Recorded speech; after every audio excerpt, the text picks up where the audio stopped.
Achondroplasia is the most common type of dwarfism. It is a disorder of the development of the cartilage at the epiphysis of the long bones and skull. It has a prevalence rate of 1 in 26,000 births. Achondroplasia is a genetic and metabolic disorder through many factors, causes, and symptoms. And individuals with achondroplasia live normal lives. There is no specific race or ethnicity that is targeted with achondroplasia. Achondroplasia is a genetic disorder caused by one or two point mutations, G1138A or G1138C in the chromosome 4 short arm. It is also an autosomal dominant gene, which means that males and females are equally affected and cause abnormal cartilage formation. It is also a metabolic disorder due to fibroblast growth factor receptor 3 or FGFR3, which is the major growth factor and protein responsible for lengthening of bones but inhibits growth of cartilage at the growth plate. It also shows that there is proof that metabolic syndrome, which symptoms include obesity, hypertension, hyperlipidemia, and an abnormal glucose metabolism, is sporadic in some cases of achondroplasia. Obesity is a problem and the cause of it is uncertain. It is currently believed that it occurs because of the either excessive calorie intake or physical activity. And for example, as you can see, this little boy, he's 9 years old, shows some signs of achondroplasia. And the most common signs of the disorder include short arms and legs, large head size, frontal bossing, misaligned teeth, lordosis or kyphosis, bowed legs, flat feet, loose joints, poor muscle tone, middle ear infections which cause deafness, short height, and a delay of developmental milestones as an infant and toddler. As you see, he does have the bowed legs, and like we said, for the metabolism syndrome, he is obese, which is a common problem with achondroplasia, and he does have the flat feet, and it's possible he does have the lordosis or kyphosis.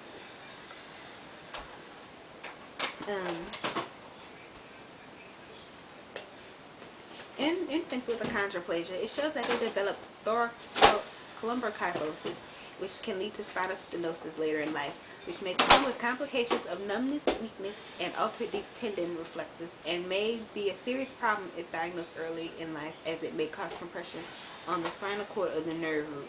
In early childhood, the legs are bowed like his. There is instability of the soft tissues around the knee, and there is torsion in the internal tibial bone.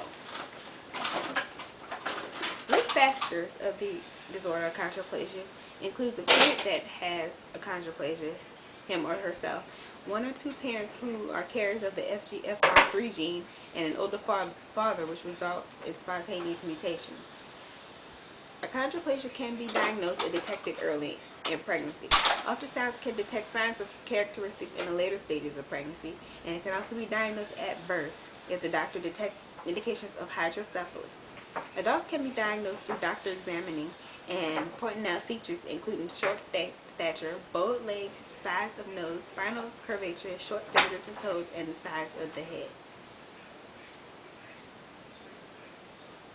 There is no known cure or major treatments for achondroplasia, but patients can seek treatments for spinal-related problems that occur during the disorder. As far as if a child is diagnosed with spinal stenosis early in life because of the pressure of the spinal cord or nerves, they are treated by surgical decompression as adults. Doctors will also advise exercise to decrease lumbar lordosis and hip flexion. And in some cases, major surgery is required. And in other cases, surgery may be something that they want to live a normal life, but sometimes can be pretty challenging. Limb lengthening surgery, also known as distraction osteogenesis, is a type of surgery that the bones of the limb separate and fill in the space between the limbs during the healing process. It can take about 5 years to heal, and it requires the patient to be wheelchair bound.